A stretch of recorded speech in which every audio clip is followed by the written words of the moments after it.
नमस्कार दोस्तों, स्वागत है आपका मेरे channel read Acharya Prashant books with me पर। हम पढ़ रहे हैं आचार्य प्रशांत की शक्ति ये पुस्तक और इसमें हम पढ़ रहे हैं दूसरा पार्ट जिसका टाइटल है नवरात्रि विशेष, समझदार होकर भी लाचार क्यों। और ये है इस चैप्टर 2 का पार्ट 5। ठीक है कि मनुष्य समझदार होते हैं, राजा का मन रखने के लिए ऐसा कह दिया, लेकिन आगे क्या कहा है वो समझ लो।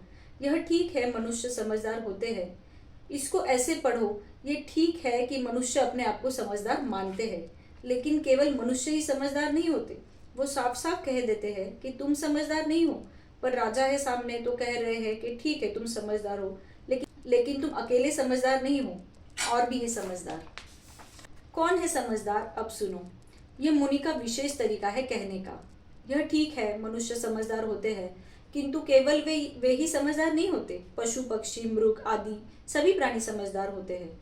तो कह रहे हैं कि राजा से कि बेटा अगर तुम समझदार हो ना, तो मेरा ये घोड़ा भी समझदार है। इतनी ही समझ है तुम में।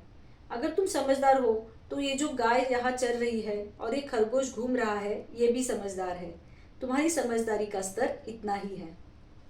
सीधे सीधे राजा को ये नहीं कहा। शालीनता की बात है कि तुम नासमझ हो, अविवेकी हो, क्योंकि राजा को ये बात समझ में आनी होती तो स्वयं ही आ गई होती। राजा तो कह रहे हैं कि हम विवेकपूर्ण होते हुए भी मोहग्रस्त है। राजा से कहा तुम समझदार हो और मेरी बिल्ली भी समझदार है। अब तुम खुद समझ लो कि तुम कितने समझदार हो। पशु पक्षी मृग आदि सभी प्राणी समझदार होते हैं। मनुष्यों की समझ भी वैसी ही होती है जैसी उन मृग और पक्षियों की होती है। बिल्कुल खुलासा कर दिया। तुम्हारी समझ है तो लेकिन वैसी ही जैसी मृग की होती है, पक्षियों की होती है, तथा जैसी मनुष्यों की समझ होती है वैसी उन मृग पक्षियों आदि की होती है। मृग पक्षी की जैसी समझ तुम्हारी जैसी समझ वैसी मृग पक्षियों की है। ये बात तथा अन्य बातें भी प्रायः दोनों में समान ही है। मनुष्यों में पशु पक्षियों में ये बात समान है, बाकी सब बातें भी समान है। तुम पक्षियों से ज्यादा अलग हो नहीं। अभी समझ होने पर भी तो इन पक्षियों को तो देखो ना, ये स्वयं भूख से पीड़ित होते हुए भी मोहवश कितने चाव से बच्चों के मुंह में दाने डाल रहे हैं। वहां पक्षी रहे होंगे तरह तरह के। तुम कल्पना कर सकते हो कि भोर का या सांझ का समय है और पक्षी ला कर करके अपने बच्चों को दाना खिला रहे हैं, या मुर्गा है वहां पे या मुर्गी है ऋषि के आश्रम में, वो घूम रहे हैं वहां पर पास ही, और ऋषि उनकी ओर संकेत करके कह रहे हैं कि देखो ये मुर्गी खुद भूखी है और ये 8-10 पीछे पीछे चूजे हैं, इनको खाना खिला रही है। तुम अकेले हो जो मोहग्रस्त हो। वो मादा हिरन है, उनका देखो अपने शावक से क्या संबंध है। वो गाय है, देखो उसका अपने छौने से क्या संबंध है। उस मुर्गी का अपने चूजों से, मादा खरगोश का भी अपने छोटे छोटे खरगोशों से, देखो इनका संबंध देखो। तुम उनसे अलग कैसे हो? तुम्हें ममता है, इन्हें भी तो ममता है। नरश्रेष्ठ, क्या तुम नहीं देखते कि मनुष्य समझदार होते हुए भी लोभवश अपने किए हुए उपकार का बदला पाने के लिए ही अपने पुत्रों की अभिलाषा करते हैं। तुम कह रहे हो तुम्हें अपने पुत्रों से ममता है। क्या तुम्हें नहीं पता कि तुम पुत्रों की अभिलाषा करते ही इसलिए हो ताकि तुम उन पर उपकार करो और बाद में उस उपकार का फल मिले पुत्रों से। क्या कह दिया मुनि ने। कल्पना करो कि समाधि वैश्य को कैसा लग रहा होगा।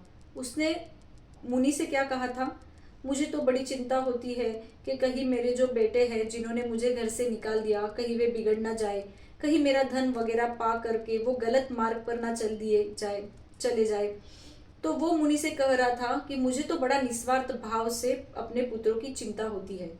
और मुनि ने कह दिया कि बेटा पुत्र तो तुम पैदा ही इसलिए करते हो कि तुम उपकार करो, फिर जो बच्चे हैं तुम्हारे आगे चलकर तुम्हारे उपकार का तुमको बदला चुकाए। ये आज ही नहीं हो रहा है, तब से ही चल रहा है। बार बार आप पाएंगे धार्मिक साहित्य में भी हर जगह कि जब संतान मांग रहा है तो वो कहते भी यही है, पुत्र चाहिए, पुत्री नहीं कहते हैं।